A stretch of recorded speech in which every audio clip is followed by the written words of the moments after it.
Good morning, everyone. I'm Chris Honorato. This is 13 Now on Monday, July 10th on News Channel 13's YouTube channel, where we bring you the day's biggest stories, breaking news, and of course, the first warning forecast every single time we pop on to give you these updates on YouTube. And so with that in mind, and given all the rain we had on Sunday as it continues now into Monday morning, we're going to give you a good look at how it has affected some areas, and we'll give you an update in terms of how much more rain we are expecting and where the flooding might occur most likely. And that'll be with meteorologist Reid Kisselback here in a moment, the first warning forecast. But this is what Route 4 looked like between Mechanicville and Waterford last night as they were traveling north, so just north of Rensselaer County as well. And you can see, all of the water ponding up on the roadway, in parking lots, in driveways, in people's front yards.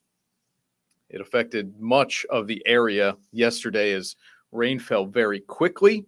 And then, in fact, that really includes a few days now of rain that we've had. So soft grounds to begin with, and you can see it ponding up in people's yards, and certainly more rain expected today. And that, of course, brings the threat of more flooding and maybe even the cresting of some waterways. Let's bring in our meteorologist, Reid Kisselback, now with that first warning forecast.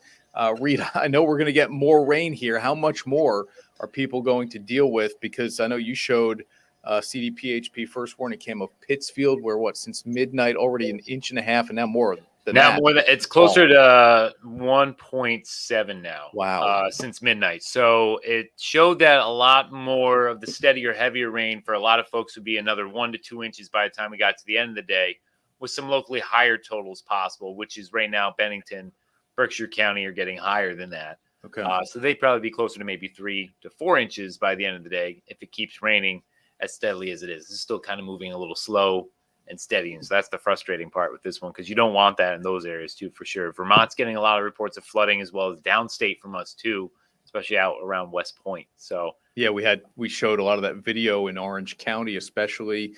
Amtrak service has been cut off from Albany to New York City. Roads just washed away by this. We haven't seen quite those effects yet in the capital region, but that's not to say it won't happen, right? I don't think we'll have as bad as what we had downstate in Orange County or even northern Vermont. Northern Vermont, they're even comparing to Irene when Irene came through right now, from the amount of water that they have in there. We are I think we're going to be on the luckier side of this, as hard as that is to believe, but it is an alert day today because we have more heavy rain and flash flooding likely. We'll have some severe storms in the mix. You can see the heavy rain on the first morning live Doppler radar, but note how most of it is just Bennington and Berkshire County. So Albany, Rensselaer, Columbia, Greene, Washington, Saratoga, Warren County got on the luckier side of this. We were talking about this in the forecast leading up to this, of where exactly that band is going to set up. And it looks like it's set up more so a little farther east than our viewing area. So our area, not as much of an impact, except for Bennington and Berkshire County, where our focus is going to be, especially in Bennington County. So we do have flood warnings, advisories in effect too. We have a flood warning in effect for Berkshire County until 10 a.m. And we have a flash flood warning in Bennington County. This is the latest one to expire. That'll be at 1 p.m. today, just because, again, heavy rain could lead to some localized flash flooding in spots. So if you are heading out on the roads, especially in those two counties, just be mindful. If you come across a water-covered roadway, turn around and find another way to get to your destination, because you never know the integrity of the road underneath all that water. So hour-by-hour forecast, noontime, showers will be a little bit more spotty, but we'll still have the potential for a steadier downpour in the mix, maybe a rumble of thunder. We do have a chance that maybe 1 or 2 thunderstorms turn severe today. And again, that's for Bennington and Berkshire County, parts of the Rensselaer Hill towns. The rest of us, maybe just a general rumble of thunder. 4 p.m., evening commute home. Keep in mind this model, the very light green shades that you're seeing here, probably isn't reaching the ground. It's a little bit more so the darker ones. So we'll still have a few scattered showers. Again, some of them some heavier downpours in the mix. And that stays with us through the evening commute. We'll see some showers even around 9 o'clock and maybe a rumble of thunder in the mix. And that will stay with us overnight. If you notice, right before that cleared out overnight, there's very heavy rain going right over Bennington and Berkshire County again. So the flood watch for our region's in effect until the afternoon tomorrow. So for the day today, 77 showers, possible thunderstorms in the mix. Rain will be falling heavy at times for the night tonight. Rain and possible thunderstorms were mostly cloudy. Overnight lows down to the 60s. 7-day planner looks kind of like a washout, but it's not. I promise. Tuesday, Wednesday, just a few scattered showers. Most of us will get through the entire day without seeing anything. Highs towards the mid to upper 80s. We stay in the mid 80s for highs for the rest of the week. Thursday, Friday, though, looking like our next more promising opportunity for a widespread rain in spots. Saturday, Sunday, it's going to drop off a little bit more. And obviously, Reid, a lot of people want to know about Thursday. We'll wait on that for now, but people are certainly looking ahead to Thursday opening day at Saratoga. We'll get through all of this rain first. And I thought you made a good point there that even though it might stop raining in the next 24 hours, that doesn't mean the flood watch is gone, correct? Right.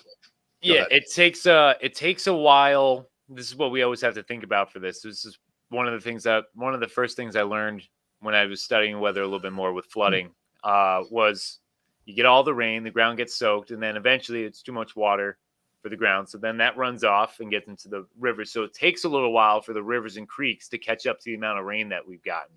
So even though it might be done raining, let's just say it stopped raining tonight.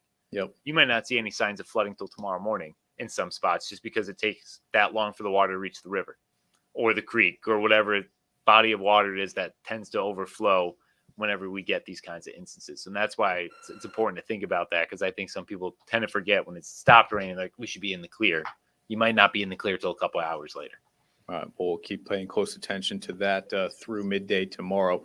Like you said, Reid, thank you. It's been fun having you on the morning show the last week plus, buddy. Back to your normal shift. Been a blast. I'll see you when you're walking out when I come in. It's been good to see you, though, and hang out for sure.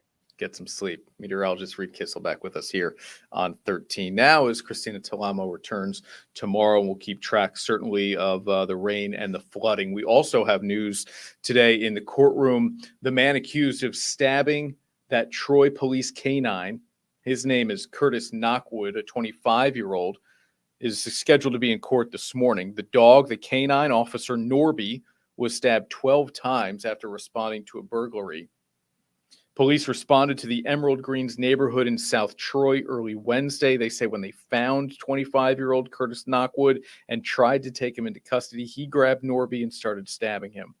Knockwood has a preliminary hearing today. Norby was released from the animal hospital and is recovering at home. Coming up on News Channel 13 live at noon, an update to that story, and certainly everything you need to know about the weather, the rain, the flooding that is still happening all day today, and even in the areas that aren't prone to flooding. I've said this on the news.